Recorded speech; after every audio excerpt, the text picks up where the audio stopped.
Associate Appreciation Week 2025. E aí aqui nós estamos celebrando em grande, mas Aruba Marriot está celebrando também 30 anos aniversário. So, a verdade, nós estamos aqui muito nós estamos celebrando 30 anos, celebrando de Marriott, e também 26 anos com Care Foundation.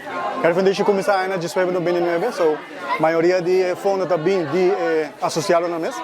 Então, agora aí que essa aqui para fazer atividade que muito so, nós estamos celebrando 30 anos e celebrando 26 anos de Care Foundation.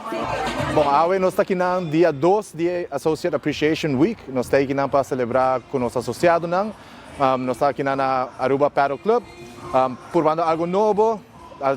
Aruba Marriot Club está recém para uma temporada contigo, então nós queremos estar parte do fun. Bom. This is way too early for me, guys. I hope your mind is spinning already nice and ready to win. Have fun today. Take care. Enjoy.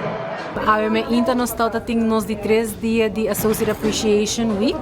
Nós estamos game day para assim nos associados um rato, mas então passa leuk momento com bom ambiente, maneira boa por lá. Well, hoje noite nós celebramos Associate Appreciation Week, que é algo que nós fazemos e nós também danke na toda associada, não que está trabalhando full anos.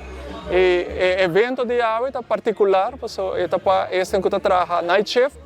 Pero também para este que durante o dia que está servindo nos guests, não tem a chance de join toda outra atividade. Hoje noite nós join junto na Saperoco. Well, hoje nós estamos celebrando os 4 dias de nossa Associate Appreciation Week e nós organizamos Pajama Family Movie Night. E hoje noite é clausura grande na Aruba Eagle Bowling Palace.